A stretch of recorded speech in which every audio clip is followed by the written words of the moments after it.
আল্লাহ তাআলার পবিত্র দরবারে লাখো কোটি শুকরিয়া জ্ঞাপন করছি, যে মহান মনিব অত্যন্ত মেহেরবানি করে মাগরিবের পরপর কোরআনের এই ময়দানে আমাদের সকলকে হাজির হওয়ার তৌফিক দিলেন, যিনি মেহেরবানি করে আমাদেরকে সুস্থ রাখলেন, পবিত্র কোরআনের কথা বলার মতো, শোনার মতো কোরআনমুখী হৃদয় দিলেন।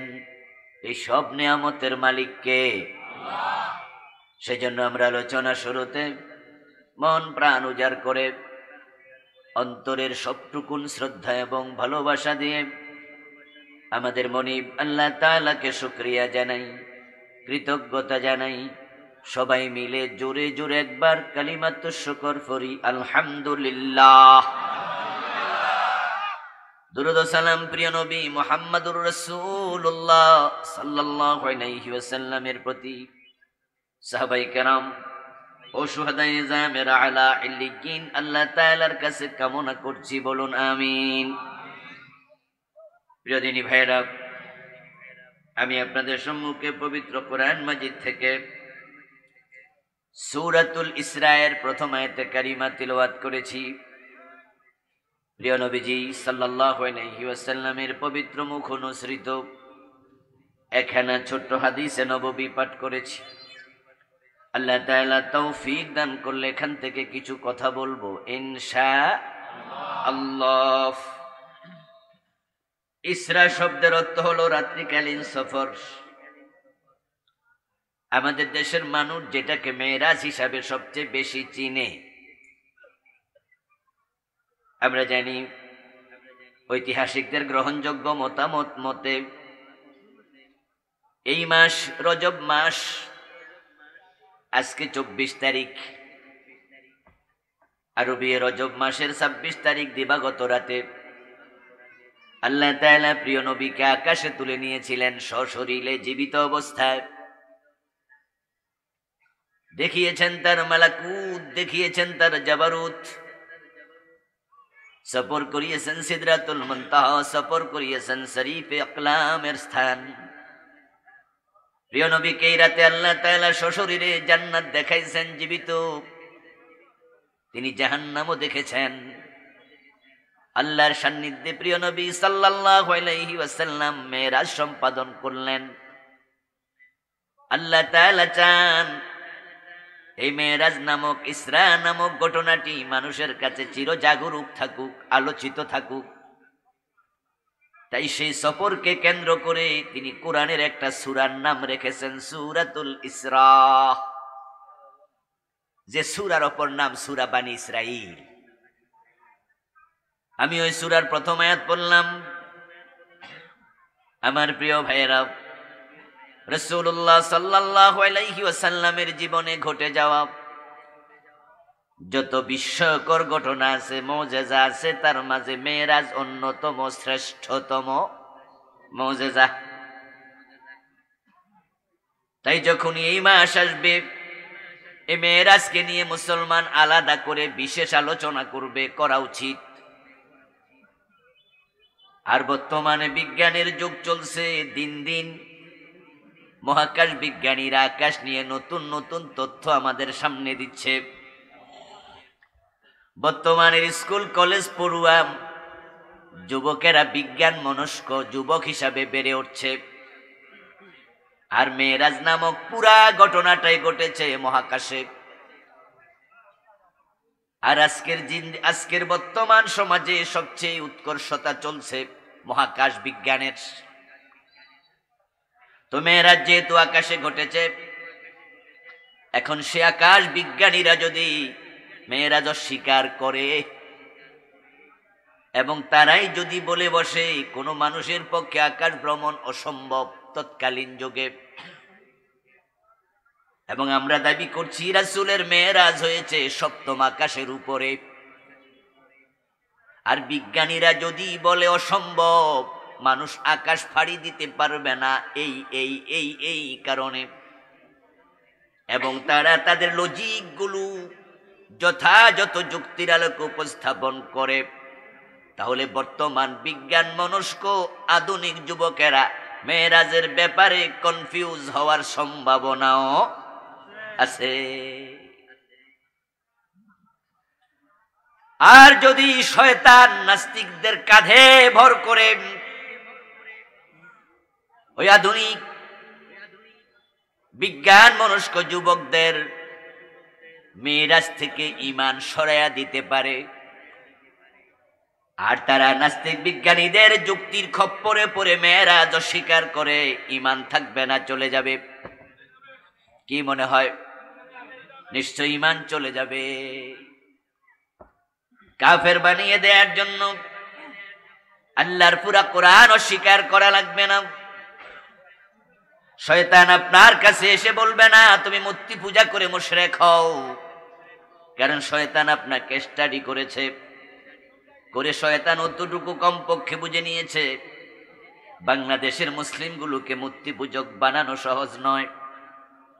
কিন্তু শয়তান চিন্তা করলো ওদেরকে পীর সাহেবের কাছে নিয়ে তার পায়ে সেজদা করানো সম্ভব, তাই শয়তান কিছু মুসলমানকে মূর্তির সামনে নেয়ার চেষ্টা করে না, পীরের সামনে নিয়ে হাজির করে। আর সেজদায়ে তাজিমের নামে পীরের পায়ে সেজদা দিয়া মুশরিক হয়, এমন মুসলমান বাংলাদেশে আছে না নাই? শয়তান আপনার কাছে এসে বলবে না তুমি কোরআন অস্বীকার করো, কারণ শয়তান আপনাকে আমাকে স্টাডি করেছে, সে আমাদেরকে নিয়ে স্টাডি করে অতটুকু বুঝেছে দেশের মুসলমানকে কোরআন অস্বীকার করো বললে আমার কথা শুনবে না, তাই সে আপনার কাছে আসবে। এই যে মেরাজ নামক ঘটনা তুমি এটা মানিও না, কারণ মেরাজ কেমনে সম্ভব? নাসার বিজ্ঞানীরা বলেছে এই প্রবলেম সামনে দাঁড়াবে, যার কারণে কোনো মানুষ আকাশে যেতে পারবে না। এখন তুমিও তো লেখাপড়া করো, তোমারও তো বুঝ আছে, তুমিও তো বিজ্ঞান বোঝো। শয়তান আপনাকে বলবে তুমি বলো একজন মানুষ জীবিত সূর্য পার হইয়া আকাশে যায় কেমনে? সে কি জ্বলে পুড়ে যেত না বুঝি? হতে পারে শয়তান আপনাকে এ বুঝ দেওয়ার পরে আপনার আধুনিক বিজ্ঞান মনস্ক সন্তানটা বলবে বিজ্ঞানীদের কথা তো ঠিক, আসলে হুজুররা যে মেরাজের কথা বলে এগুলো মনে হয় ঠিক না। আপনাকে কাফের বানানোর জন্য পুরা কোরআন অস্বীকারী বানানো লাগবে না, শুধু মেরাজ অস্বীকার করলে আপনার সন্তান কাফের হয়ে যাবে। কেউ যদি বিষ খায়া মরে, আমাদের কানে মেসেজ আছে অমক বিষ খায়া মরছে।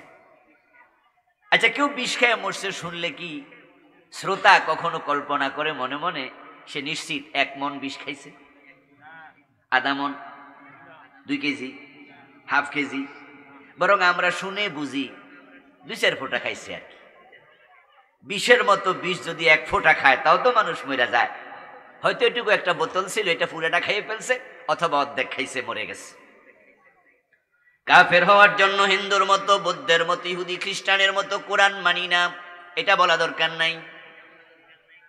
কোরআন এমন এক কিতাবের নাম, যদি কেউ বলে তার 1 অক্ষর মানি না, তার ঈমান শেষ, সেও কাফের হয়ে যাবে। আল্লাহ পর্যন্ত পৌঁছার জন্য কোরআন হলো ডিজিট।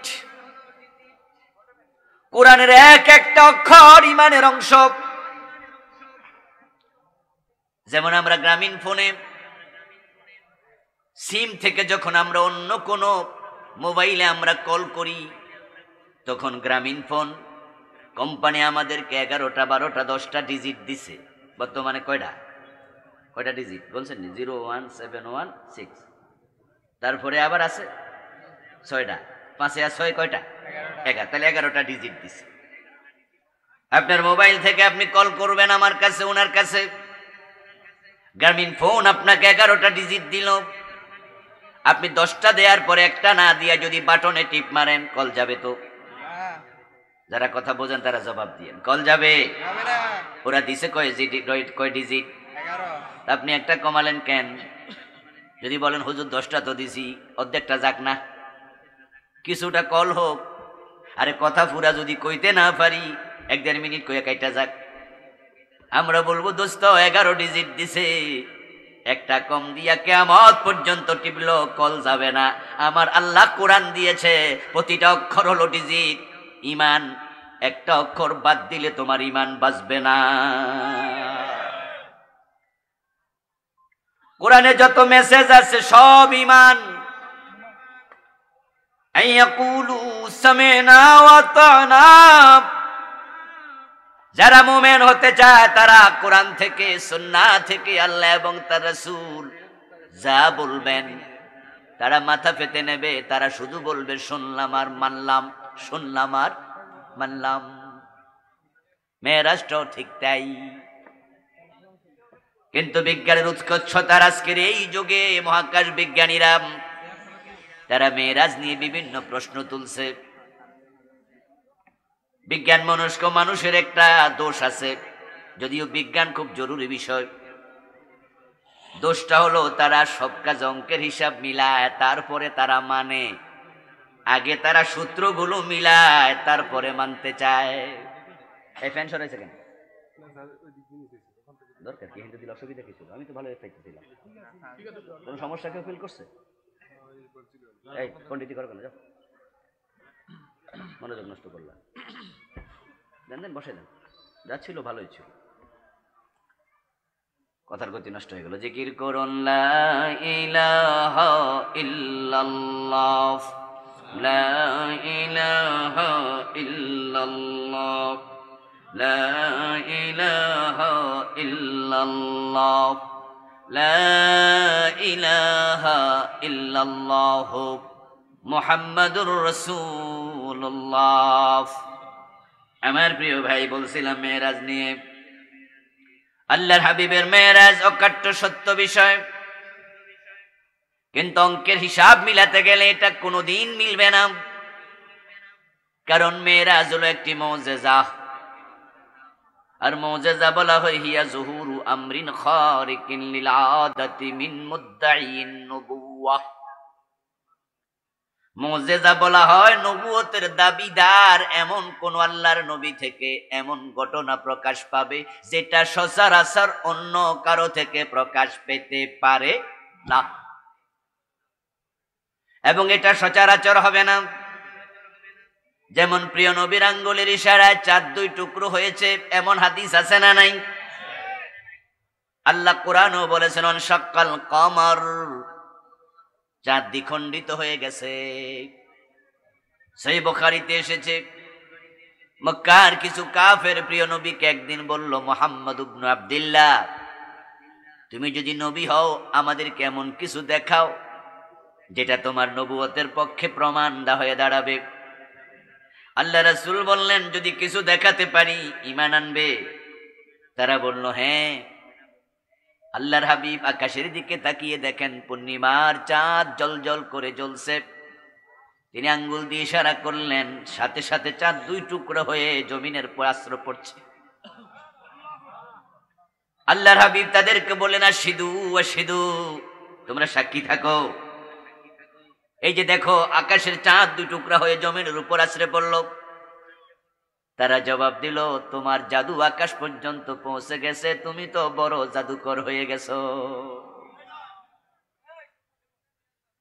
আমার প্রিয় ভাই, মেয়েরাজ সংগঠিত হলো আকাশে। আর আজকের বিজ্ঞান বলতেছে আকাশে নবী মুহাম্মদ কিভাবে গেল? কারণ সূর্য হলো পৃথিবীর তুলনায় 13 লক্ষ গুণ বড়। সূর্যের ভিতরে তাপ আছে 1,40,00,000 ডিগ্রি সেলসিয়াস।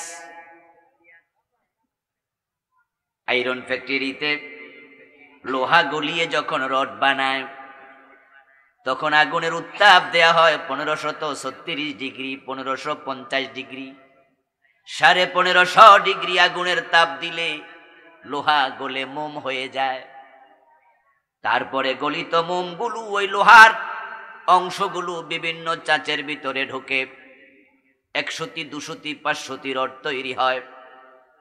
ওই চাচের ভিতরে যখন ঠান্ডা হয়ে যায় তখন রডের গায়ে কোম্পানির নাম বিএসআরএম, কেএসআরএম পর্যন্ত খোদাই হয়। দেখেন নাই? যেই রড আমরা দেখছি এগুলো কি জমিনের নিচ থেকে, খনি থেকে এইভাবে উঠছে নাকি? এই রড কোম্পানি বানাইছে তার ফ্যাক্টরিতে। লোহার ফ্যাক্টরির কাছে গেলে দেখবেন কিভাবে আগুন ধাউ ধাউ করে জ্বলছে। ওই আগুনের তাপ হলো মাত্র 1550 ডিগ্রি। যদি সেই তাপ একটু বাড়াইয়া 2000 ডিগ্রিতে নিয়ে যাওয়া হতো, তাহলে ওই লোহাগুলো পানির মতো গলে যেত, কন্ট্রোল করা যেত না, রড বানানোই যেত না, পানির মতো গলে চলে যেত। 2000 ডিগ্রি তাপ দিলে লোহা যদি পানি হয়ে যায় 1,40,00,000 ডিগ্রি সেলসিয়াস। সূর্যের ভিতরে তাপ, তোমাদের নবী সূর্য পার হলো কেমনে? জীবিত বেঁচে আসলো কেমনে? এটা সম্ভব নয়। তাই তারা বলে মেরাজ আমরা স্বীকার করি না। আমার বন্ধু তারা বলছে আকাশে যত আপনি উপরে যাবেন তত বায়ুর শূন্যতা দেখা দেবে, আর বায়ু যখন শূন্য হবে অক্সিজেন থাকবে না।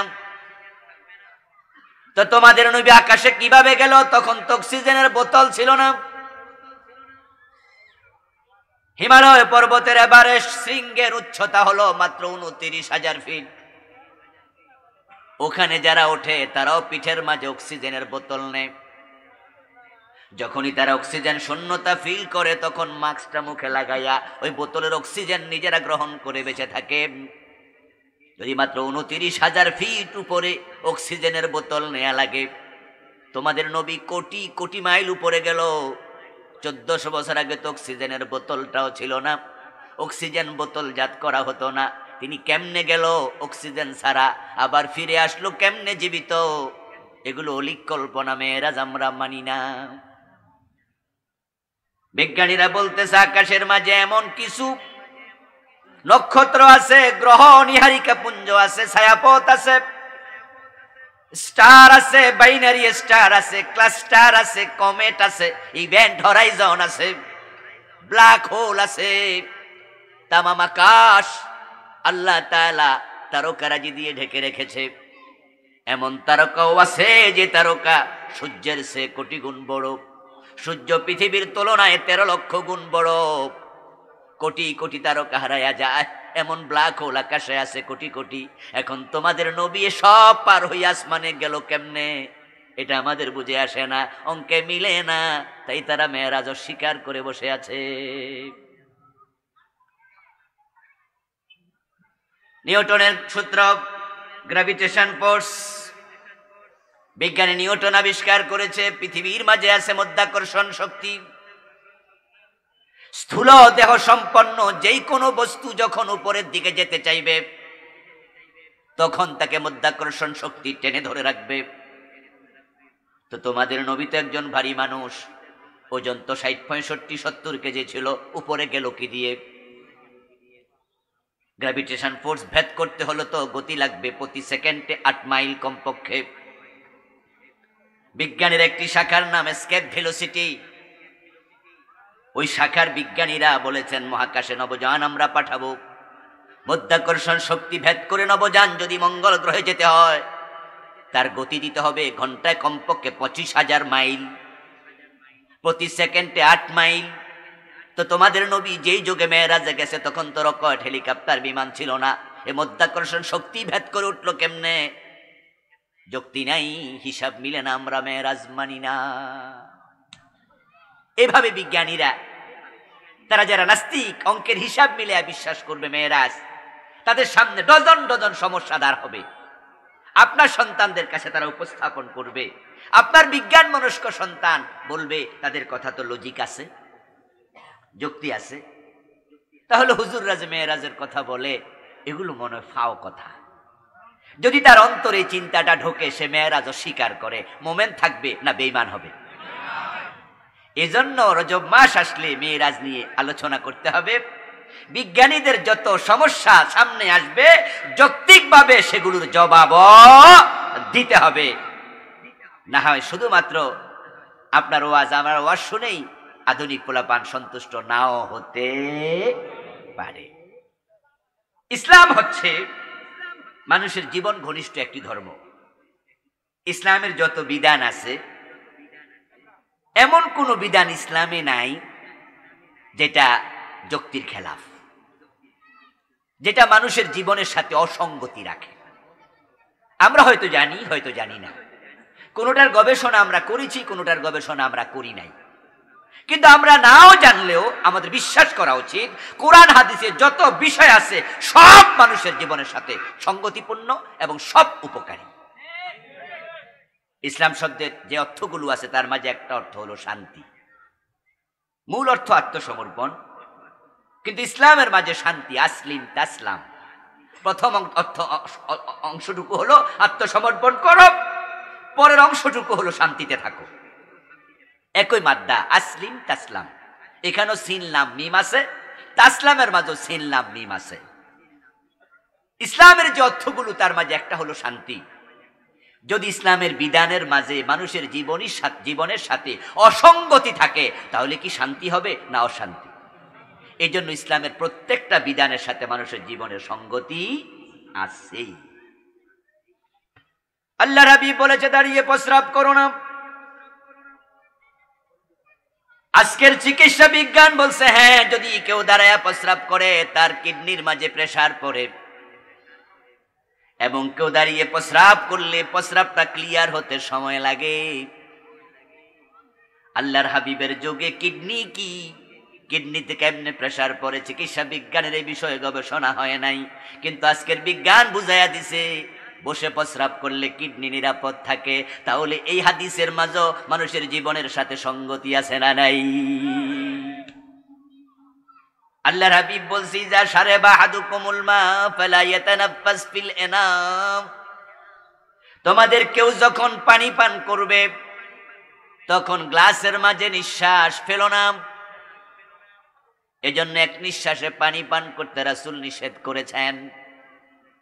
কারণ কেউ যদি এক নিঃশ্বাসে পানি পান করতে থাকে তার নিঃশ্বাসটা আলটিমেট গ্লাসের ভিতরে পড়বেই। আজ থেকে 1400 বছর আগে মানুষ জানত না অক্সিজেন কি, কার্বন ডাইঅক্সাইড কি। আজকের এই দিনে আমরা জানলাম, বিজ্ঞান আমাদেরকে জানালো অক্সিজেন মানুষের জন্য উপকারী। যেটা মানুষ গ্রহণ করবে আর যেটা ত্যাগ করবে সেটার নাম কার্বন ডাইঅক্সাইড, সেটা দেহের জন্য ক্ষতিকর।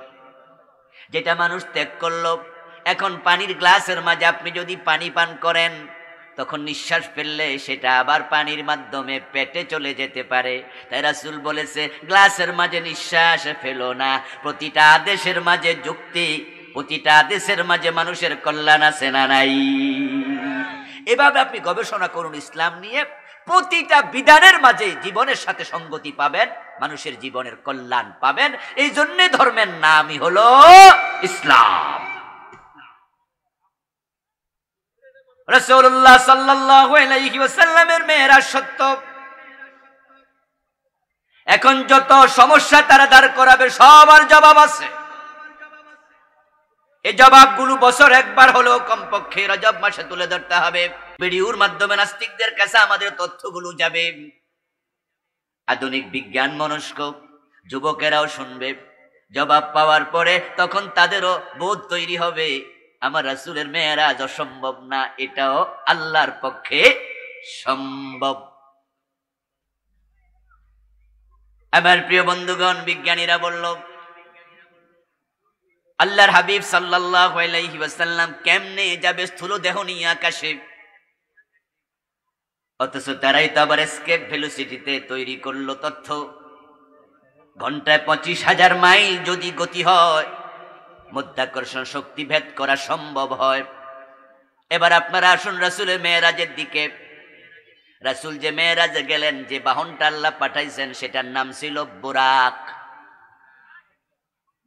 ওই বুরাক শব্দটি বারকুন থেকে এসেছে। বারকুন শব্দের অর্থ হলো বিদ্যুৎ। তো আজকের বিজ্ঞান আমাদেরকে জানান দিছে বিদ্যুতের গতি প্রতি সেকেন্ডে 1,86,000 মাইল। মধ্যাকর্ষণ শক্তি ভেদ করে আকাশে যাওয়ার জন্য গতি দরকার প্রতি সেকেন্ডে 8 মাইল। আর আমার রাসূল যে বাহনে করে গেছে সেটার গতি হলো প্রতি সেকেন্ডে 1,86,000 মাইল। ওই বিদ্যুৎ গতির বুরাক আল্লাহ পাঠাইছে। এবার বলুন তো, তাদের যে থিওরি, তাদের যে যুক্তি, আমার রাসূলের বুরাক যদি প্রতি সেকেন্ডে 1,86,000 মাইল বেগে যায়, এবং রাসূলুল্লাহ নিজে বলেছেন, আমার বাহন বুরাক, তার গতি কেমন ছিল শোনো। ওই বুরাক নিজের চোখে যতটুকু দেখতে পায়, তার চোখের দৃষ্টি যেখানে গিয়ে থামে, প্রতিটা লাপে সে ওখানে পৌঁছতে পারে। আচ্ছা, আমরা আজকে দ্বীপ্রহরে অথবা আজকে সকালবেলা দিবসে আকাশের যে সূর্য উঠেছিল আমরা কি দেখিনি? কথা বলতে হবে। সূর্য আমরা দেখেছি? আচ্ছা, আমাদের চোখের পাওয়ার দেখেন, গতি দেখেন। আমরা সূর্য দেখতে কত সেকেন্ড লাগছে উপরের দিকে তাকায়া? 1 সেকেন্ডও না। অথচ সূর্যের দূরত্ব হলো 9,30,00,000 মাইল। সূর্য যখন ওঠে, তার তাপ যখন পৃথিবীর দিকে ছেড়ে দেয়, তখন দুনিয়াতে তাপ পৌঁছতে সময় লাগে 8 মিনিট 19 সেকেন্ড। ওই সূর্যের তাপের গতি হলো প্রতি সেকেন্ডে 1,86,000 মাইল, কিন্তু দূরত্বটা অনেক, 9,30,00,000 মাইল। তাই সূর্যের তাপ দুনিয়াতে আলোটা আসতে সময় লেগে গেল 8 মিনিট 19 সেকেন্ড। অথচ সূর্য যেখানে আছে আমরা যখন তাকাই আমাদের দেখতে সময় লাগে না 1 সেকেন্ড। তাহলে বুঝতে হবে সূর্যের গতির চেয়ে আমাদের চোখের গতি বেশি। আমার প্রিয় ভাই, সূর্যের চেয়ে দূরে এমন কিছু তারকা আছে যেগুলো দেখতে ছোট, দূরত্বের কারণে আমরা দেখি ছোট, বাস্তবে ছোট নয়। মহাকাশ বিজ্ঞানীরা বলেছে এমন তারকাও আকাশে আছে যেটার বিশালতা সূর্যের চেয়ে কোটি গুণ বেশি। মাঝে মাঝে আমরা রাতের বেলায় যখন ঘুম থেকে উঠি আমরা আকাশে কিছু তারকা ছোট ছোট দেখি, জালির মতো, গনে আমরা কুলাইতে পারবো না। আপনি ভাবছেন এগুলো মনে হয় ছোট, না, এক একটা সূর্যের চেয়ে কোটি গুণ বড়। আচ্ছা, সূর্য যদি 9,30,00,000 মাইল দূরে হয়, ধরেন সেটা আরো বেশি, 1000 কোটি মাইল দূরে। এবার আপনাদেরকে আমি জিজ্ঞাসা করি, যারা বোঝেন তারা একটু জবাব দিয়েন। দুই পক্ষ মিলে কথা কইলে জমবে ভালো। আচ্ছা, সূর্য 9 কোটি, মাত্র 9 কোটি মাইল, যেই তারক 1000 কোটি মাইল দূরে আছে, ওইটা দেখতে আমাদের সময় লাগে 1 সেকেন্ড। তাহলে বুঝতে হবে সূর্যের তাপের চেয়ে, বিদ্যুতের গতির চেয়ে আমাদের চোখের গতিটা আল্লাহ বেশি বানায় দিচ্ছে। এবার যে বোরাকে করে প্রিয় নবী মেরাজে গেলেন, রাসূলুল্লাহ নিজে বলতেছেন আমার বোরাকের গতি ছিল সে চোখে যতটুকু দেখে এক লাফে ততটুকু চলে যায়।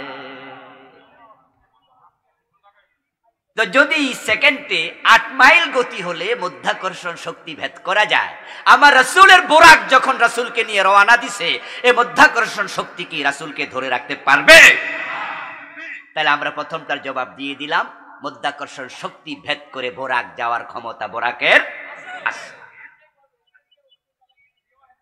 এই কথা বলে কে? ভাইরা কানে আওয়াজ দিয়েন না প্লিজ।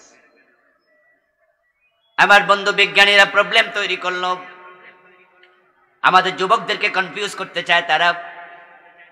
তোমাদের রাসূল যখন মেরাজে গেছে তখন তো বোতল অক্সিজেন ভরে কান্দে নেওয়া যায়, এই সিস্টেমটা আবিষ্কার হয় নাই। এবং কে অক্সিজেন বোতলে ভরার যন্ত্র আবিষ্কার করলো, ওটা যদি আপনি গুগলে সার্চ দেন তাহলে দেখবেন আজ থেকে এত বছর আগে অমুক বিজ্ঞানী প্রথম এটা আবিষ্কার করেছে। হয়তো সময় পাবেন 100 বছর, 150 বছর বা তার চেয়ে কম বেশি। তো মেরাজ করছে 150 বছর আগে না 1400 বছর আগে? তখন কি বোতল ছিল? তোদের কথা তো ঠিক। তাহলে আমার নবী আকাশে অক্সিজেন ছাড়া কেমনে গেল? আমার প্রিয় ভাই, আমরা তখন ঈমান দিয়ে দলিল দেব আবু বকরের মতো, বুঝে আসলো মানি, না আসলেও মানি। আমরা বিজ্ঞানীদের কাছে প্রশ্ন ছুড়ে দেব, মায়ের পেটের বাচ্চা যখন মায়ের পেটে থাকে, আজকের চিকিৎসা বিজ্ঞানীরা আমাদেরকে জানালো ওই দেহের মাঝে প্রাণ আসতে একটু সময় লাগে। মায়ের পেটে প্রথম 40 দিন আল্লাহ এবং তার রাসূল আমাদের কোরআন হাদিসে জানাইছে, প্রথম 40 দিন বাচ্চা থাকে বীর্য আকারে, দ্বিতীয় 40 দিন হয়ে যায় রক্তপিণ্ড, যেটাকে বলা হয় আলাকা। তৃতীয় 40-এ সেটা পরিণত হয় মুদগা, মাংসপিণ্ড। এখনো চক্ষুকর্ণ নাসিকা আসে নাই। যখন তৃতীয় 40-এ আপনি যান, আমি যাই মায়ের পেটে, আল্লাহ তাআলা বলেন ফাকাসাউনাল ইযামা লাহমা, ওই মাংসপিণ্ডের মাঝে আমি হাড্ডি ঢুকাইয়া চামড়া দিয়া ঢেকে মানুষ বানাইয়া ফেলি।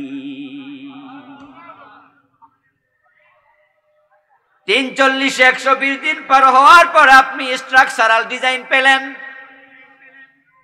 চক্ষুকর্ণ, হাত পা, আপনার অবয়ব পরিপূর্ণ হলো, কিন্তু রূহ আসে নাই। তারপর আল্লাহ তাআলা 4 মাস যাওয়ার পরে মায়ের পেটে 120 দিন যাওয়ার পর একজন ফেরেশতা পাঠান। ওই ফেরেশতা মায়ের পেটে ঢুকে শিয়রের পাশে বসে ফায়াকতুবু আজালাহু ওয়া রিজকাহু ওয়া আমালাহু ওয়া শাকিয়্যুন আম সাঈদ। প্রিয় নবীজি বলছেন, আল্লাহর অর্ডারে তার হায়াত লেখে, তার রিজিক লেখে, তার আমল লেখে, ভালো মন্দ ইত্যাদি আল্লাহর অর্ডারে লেখে। তারপরে আল্লাহ ফেরেশতারে বলে, তাকদীর লিখেছো, এবার বেরিয়ে যাও। ফেরেশতা মায়ের পেট থেকে বেরিয়ে যায়। এবার আল্লাহ তাআলা রূহের জগৎ থেকে রূহ পাঠায়, ওটা মায়ের পেটে শিশুর সাথে এসে সংযোজিত হয়। তখন শিশু নড়ে, মাও টের পায় পেটে বাচ্চা নড়ছে। এবার আপনাদের ফালা, জবাব দেন। ছোট্ট প্রশ্ন করছি, ওই বাচ্চাটা এখন জীবিত না মৃত? কথা বলেন, জীবিত না মৃত? জীবিত মানুষের জন্য নিঃশ্বাস নেওয়া দরকার আছে না নাই? মায়ের পেটের বাচ্চা তো পানির মাঝে ডুবে থাকে। জনাব ডাক্তার আবু নাসের মুন্না সাহেব আসছে নাকি? আপনি? মাশাআল্লাহ, ডাক্তার সাহেব এখানে আছে। বিভিন্ন মেডিকেল কলেজে দেখবেন মায়ের পেটে বাচ্চারা কেমনে থাকে সেটা দেখানোর জন্য যন্ত্রপাতিও তারা রেখে দেয়। বাচ্চাটা মায়ের পেটে যখন থাকে সে পানির মাঝে ডুবে থাকে। এই জন্য বাচ্চা যখন প্রসব হয় তখন পানিটা আগে ভাঙ্গে। ওই পিছলা পিছলা পানি দিয়া আল্লাহ মায়ের পেট থেকে বের হওয়ার রাস্তাকে সহজ করে। সুবহানাল্লাহ পড়েন ভাইরা। সুম্মা সাবিলা ইয়াসসারাহু। কোরআনে আল্লাহ কয়, আমি যে আল্লাহ পেটে বাচ্চা দিছি, বের হওয়ার রাস্তা আমি আল্লাহ সহজ করে দিয়েছি। ওই পানিটা বিজল বিজল থাকে।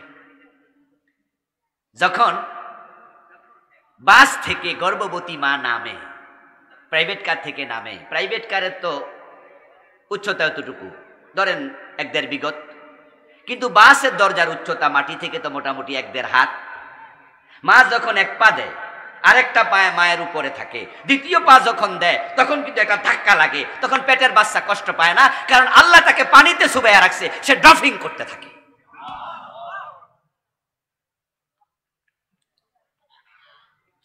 ওই বাচ্চারা যখন মায়ের পেটে থাকে, মজার ব্যাপার হলো বাচ্চার প্রসবের সময় যত গনায়, আল্লাহ মাথাটা তত মায়ের নিচের দিকে দিয়ে দেয়। এজন্য বাচ্চা যখন দুনিয়াতে আসে প্রথমে কি বের হয়?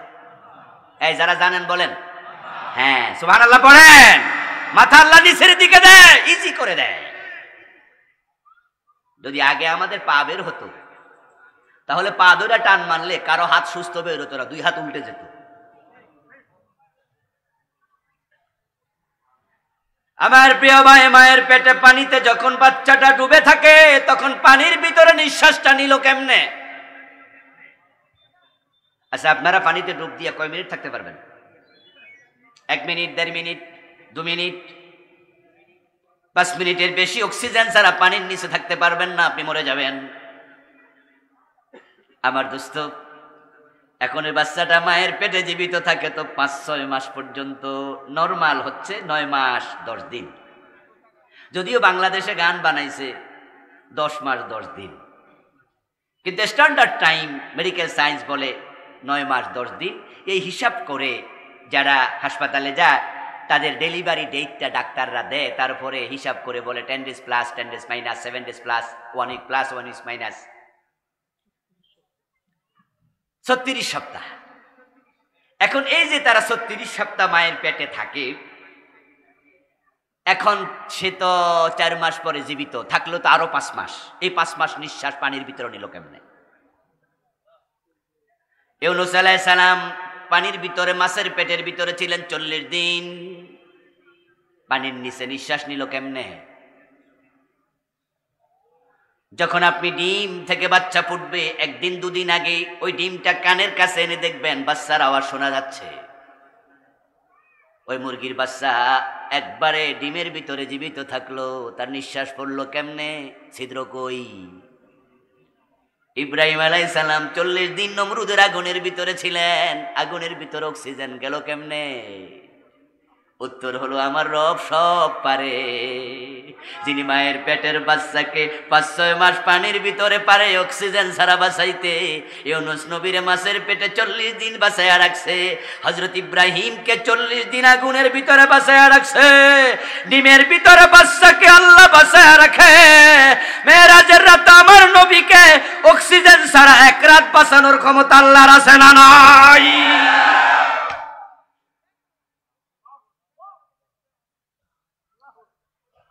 মেরাজের আলোচনা যখন আসবে আবু বকরের মতো হওয়া লাগবে। মক্কার লোকেরা মেরাজ নিয়ে অঙ্কের হিসাব মিলাতে যাইয়া কাফের হয়েছে ডাবল। এমনি তো কাফের, মেরাজ অস্বীকার করে কাফের আবার হলো। এবং জেনে আশ্চর্য হবেন যে মেরাজের কাহিনীর প্রথম শ্রোতা কিন্তু কোনো মুসলমান ছিল না, প্রথম শ্রোতা ছিল আবু জেহেল। মেরাজের রাতে রাসূলুল্লাহ সাল্লাল্লাহু আলাইহি ওয়াসাল্লাম সফর সম্পন্ন করে এসে হাতিমে কাবায় দাঁড়ালেন। কাবার পাশে একটু ক্রাফট করা জায়গা আছে। কাবা কিন্তু 4 কোণা বিশিষ্ট ঘর ছিল না, আজকে এটা 4 কোণা। ইব্রাহিমের কাবা ছিল একটু তেসরা টাইপের। যারা আপনারা উমরায় গেছেন, হজে গেছেন, তারা দেখেছেন যে কাবার ওই পাশ দিয়ে একটু গোল আছে, আছে না এরকম? হ্যাঁ, এটা কিন্তু কাবারই অংশ। ইব্রাহিম আলাইহিস সালাম যখন বানিয়েছিলেন, কাবাটা এক সাইড এরকম গোল ছিল আর ওই সাইডটা ছিল সোজা 2 কোণা। আল্লাহর হাবিবের বয়স যখন 33 অথবা 35, নবুয়তের 5 অথবা 7 বছর আগে মক্কার কাফেররা কাবা ঘরের ওয়াল একটু ধসে পড়েছিল, তাই তারা পুনর্নির্মাণ করেছিল। তারা তখন এটা বানাইতে গিয়া 4 কোণা বানাইছে, আর বাকি অংশটুকু ঢেকে রাখা হয়েছে ওয়াল করে। এজন্যই, কারণ যেহেতু কাবার 4 দিকে তাওয়াফ করা ফরজ, তাই সেটা কাবার অংশ, তাই তাওয়াফের মাঝে সেটাকেও রাখতে। ওই জায়গার নাম হলো হাতিম, আর একটি নাম হিজর। আল্লাহ হাবিব মেরাজের রাতের সকাল বেলায় তিনি সেখানে দাঁড়িয়ে আছেন। পাশ দিয়ে আবু জেহেল যাচ্ছিল। যাওয়ার পথে বলতেছে, বাতিজা কি খবর, এখানে কি করো? নতুন কোনো কিছু ঘটছে নাকি? ভোরবেলা এখানে কি? একটু মজা করলো, কারণ প্রিয় নবীর সংবাদগুলো তাদের কাছে নতুন নতুনই মনে হতো। রাসূলুল্লাহর প্রথম সংবাদ ছিল লা ইলাহা ইল্লাল্লাহ, আল্লাহ ছাড়া কোনো ইলাহ নাই। রাসূলুল্লাহর বক্তব্য, ইলাহ কয়জন? একটু জোরে বলেন, খোদা কয়জন? মক্কার লোকেরা কয় কি রে, আজীবন দেখছি খোদা হলো 360 জন। লাত ওদের দেবতা, মানাত ওদের দেবতা, উজ্জা ওদের দেবতা, হুবল ওদের দেবতা, ইয়াসাব ওদের দেবতা, আপনার মানাত ওদের দেবতা, নায়েলা তাদের দেবতা। কাবার ভিতরে বাহিরে 360 খোদা রাখছে। আর আব্দুল্লাহর বেটা মোহাম্মদ কয় কিনা আল্লাহ নাকি একজন, কি নতুন খবর দেয় রে? রাসূল কয় জান্নাত জাহান্নাম আছে, তারা কয় কই, মাটির নিচে না উপরে, কি কয় সব? আজকেও ঠাট্টা করছে, বাতিজা কোন নতুন খবর আছে নাকি? আমার রাসূল আবু জেহেলের কাছে সরলোক্তি দিলেন, সহজ সরল ভাবে বললেন, হ্যাঁ চাচা, গত রাতে দারুণ একটি ঘটনা ঘটেছে। আমি মসজিদ আকসায় গেছি। মসজিদ আকসা থেকে আমি প্রথম আকাশ, দ্বিতীয় আকাশ, তৃতীয় আকাশ সফর করে 7ম আকাশ পার হইয়া সিদরাতুল মুনতাহা, তারপরে মাকামে শরীফ আকলাম সফর করেছি, মালাকুত জাবারুত ইত্যাদি। আবু জেহেল কয়, থামো বাতিজা, আর লাগবো না। গত রাতে মসজিদ আকসায় গেছো, আবার সকালের আগে চলে আইছো? কয় হ্যাঁ। আতাইতু মাক্কাতা ক্বাবলা সুবহি, আমি মক্কাতে সুবহে সাদেকের আগে এসে পৌঁছেছি। তাহলে মেরাজ সম্পন্ন করে প্রিয় নবী বলছেন, আতাইতু মাক্কাতা ক্বাবলা সুবহি, আমি সুবহে সাদেকের আগে এসেছি। তো রওয়ানা দিলে কবে?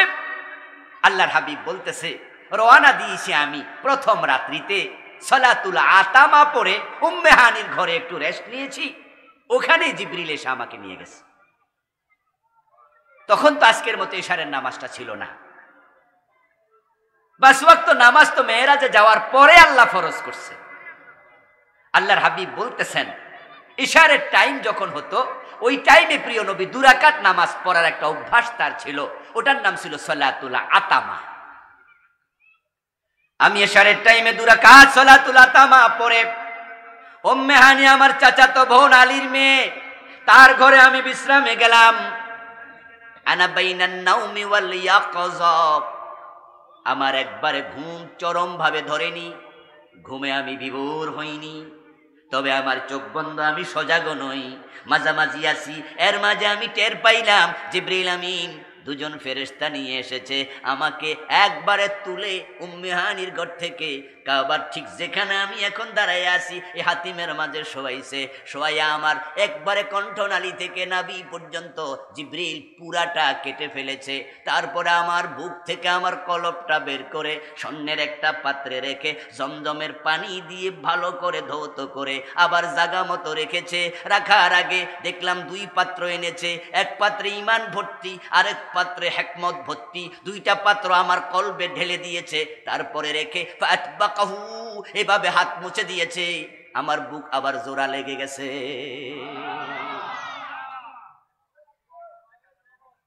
আমাদের ডাক্তার স্যারেরা ওপেন হার্ট সার্জারি করে এখন। এই ওপেন হার্ট সার্জারি জিবরিল আমিন প্রিয় নবীকে আজ থেকে 1400 বছর আগে করছে। সুবহানাল্লাহ পড়ে সাক্কে সাদর করেছে। তারপর এখান থেকে আমাকে বোরাকে করে নিয়ে গেছে মসজিদ আকসা। তাহলে মেয়েরাজ শুরু হলো সালাতুল আতামার পরে। মেয়েরাজ থেকে রাসূল ফিরলেন সুবহে সাদেকের পূর্বে। এই 2টি হাদিস আমরা একসাথে পেলাম। কিন্তু বাংলাদেশে আমরা এই ওয়াজটা আলেম ওলামাদের মুখ থেকে প্রায়শই শুনে থাকি। কোন কোন আলেম বলেন মেরাজ করে রাসূল ফিরে আসছেন, সামান্য সময়ের ভিতরে এসে দেখেন ঘরের দরজা কড়া নড়তেছে, অজুর পানি গড়াচ্ছে, বিছনা এখনো গরম আছে। আসলে এগুলো ভিত্তিহীন গল্প, এগুলোর কোনো ভিত্তি নাই। মেরাজ নিয়ে একদল মানুষ করছে সারাসারি, আরেক দল মানুষ করছে বাড়াবাড়ি। যারা নাস্তিক তারা বিশ্বাসী করে না, এই প্রবলেম এই প্রবলেম এই প্রবলেম। আর আমরা আলেম ওলামারা আবার মেরাজের আলোচনা করতে গিয়ে এমন কিছু ঘটনা আমরা ঢুকাচ্ছি যেগুলো হাদিস কোরআনে কোথাও পাওয়া যায় না।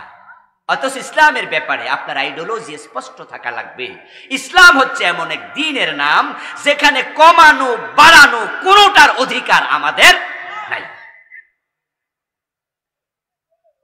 আমাদের দেশের আলেম ওলামারা যখন ওয়াজ করে মেরাজ নিয়ে, অধিকাংশ আলেমকে আমরা এই ওয়াজ করতে শুনেছি ছোটকালে। মেরাজটা শুরুই করে তারা আরশে আজিমে নিয়ে। আল্লাহ তার রাসূলকে আরশে দাওয়াত দিয়ে নিয়েছেন, তিনি জুতা পায়ে দিয়ে আরশে উঠেছেন, আরো কত কি। অথচ প্রিয় নবীজি মেরাজের রাতে আরশে আজিমে উঠেছে, আরশে তিনি গিয়েছেন, এমন একটা দুর্বল হাদিসও। এই মেরাজ নিয়ে আমি আজ থেকে 13 বছর আগে বইটা লিখেছি। তৎকালীন সময় আমার 4 বছর আমি গবেষণা করে লিখেছি, নাম দিয়েছি মিরাজ ও আধুনিক বিজ্ঞান। এই বইটা আমি মেরাজ গবেষণা করে বিভিন্ন কিতাব ঘেটে 4 বছরে মেরাজ সংক্রান্ত 41টা হাদিস আমি এনেছি। হাদিস পেয়েছি আরো বেশি, কিন্তু যে সমস্ত হাদিসগুলো বানোয়াট সেগুলো আমি আমার বইতে আনিনি। এই 41টা হাদিসের মাঝে, আমার গবেষণার মাঝে আল্লাহর হাবিব আরশে গেছে একটা জয়ীফ হাদিসও পাইনি। তো যখন পেলাম না তখন আমি খুঁজতে থাকলাম ঘটনা কি। তাহলে যা শুনলাম হুজুরদের মুখে এগুলো কি বানোয়াট? তখন প্রখ্যাত একজন আলিম মুহাদ্দিস আব্দুল্লাহ ইবনু সিদ্দিক আল ওমারি রাহিমাহুল্লাহ, উনার একটি বক্তব্য পেয়ে চমৎকৃত হলাম। এই বইটা আমি আনলাম। আমাদের দেশে আমরা এটা শুনে আসছি আল্লাহর হাবিবকে জিবরিল আমিন যখন নিলেন সপ্তম আকাশ পার করে সিদরাতুল মুনতাহার পরে, তারপরে জিবরিল আমিন তাআখারা ফাকালা লাউ তাকাদ্দামতু খাতওয়াতান লা আহতারিকান্না। জিবরিল আমিন পিছে হটলেন, প্রিয় নবীজিকে বললেন, হুজুর আমি আর এক কদম সামনে গেলে জ্বলে পুড়ে ছাই হয়ে যাব, আমার শয়েশ পাখা আছে, সবগুলো পাখা জ্বলে যাবে, আমি আর যেতে পারবো না, আপনি যান, আপনি আর আপনার আল্লাহ। এই ওয়াজ কি আপনারা শুনেছেন?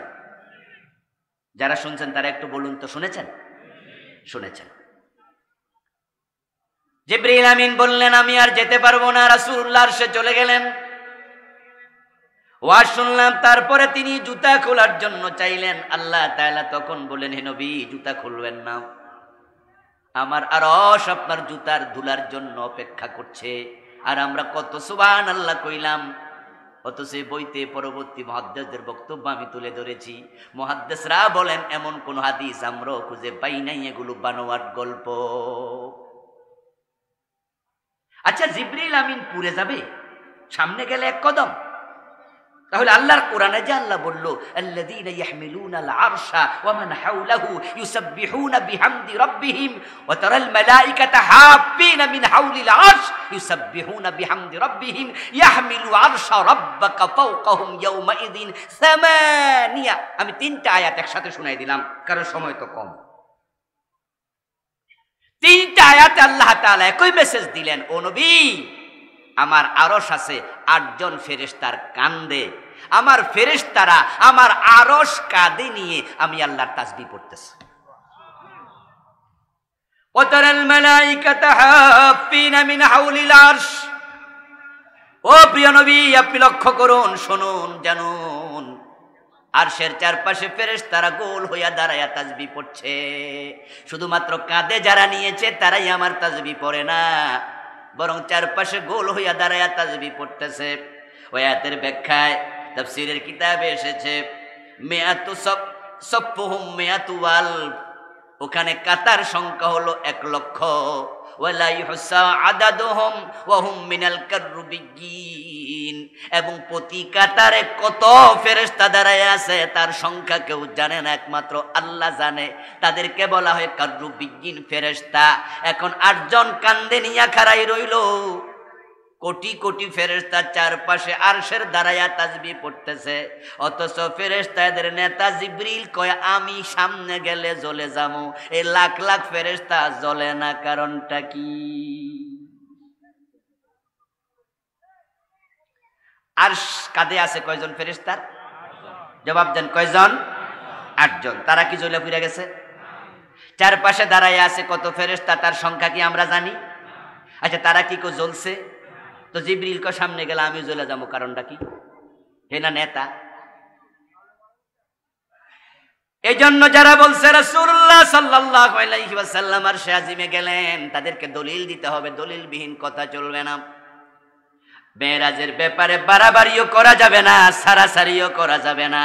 আমরা বিজ্ঞানীদের যত বাধা আছে সবগুলো উপেক্ষা করব, যুক্তি তারা নতুন করে করে দিবে। আবু জেহেল শুনলো প্রিয় নবীজি গত রাত্রে গেছেন মসজিদে আকসায়, আসমানে গেছে, এটার শুনতে চাইলো না। বাতিজা থামো, বরং তুমি আগে বলো ওখানে কেমনে গেলা, এক রাইতে কেমনে আইলা? আবু জেহেল অঙ্কের হিসাব করলো, তৎকালীন যুগে যাওয়ার জন্য সময় লাগতো মসজিদ আকসা থেকে মসজিদে হারামে 40 দিন। এই আয়াতের ব্যাখ্যায় তাফসীরে কাশফ প্রণেতা লিখছে সময় লাগতো 40 দিন।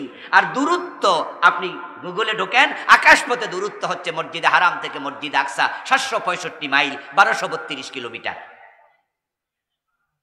তো তৎকালীন যুগে ঘোড়া নিয়ে গাধা নিয়ে মরুভূমিতে সফর করা যেত না, সফর হইতো উট নিয়া, আর উট নিয়া একদিনে 16 কিলোমিটার, 17 কিলোমিটার, 18 কিলোমিটার যাইতে পারতো। তা 40 দিন সময় লাগতো। আমার প্রিয় ভাই, আবু জেহেল ভাবে 80 দিনের রাস্তা, যাইতে 40 আসতে 40, বেটা এক রাইতে গেল কেমনে? না না না না না ভাতিজা, তোমার এইসব কথা আমরা বিশ্বাস করি না। নাউজুবিল্লাহ পড়েন। এরপরে মনে মনে ভাবে, আচ্ছা এতেরও তো আমি কতদিন ধরে পাগল টাগল কই। নাউজুবিল্লাহ পড়েন। রাসূলকে কাফেররা পাগল বলে নাই? কোরআনে আছে, ইয়া আইয়ুহাল্লাযী নুজ্জিলা আলাইহিয যিকর ইন্নাকা লামাজনুন।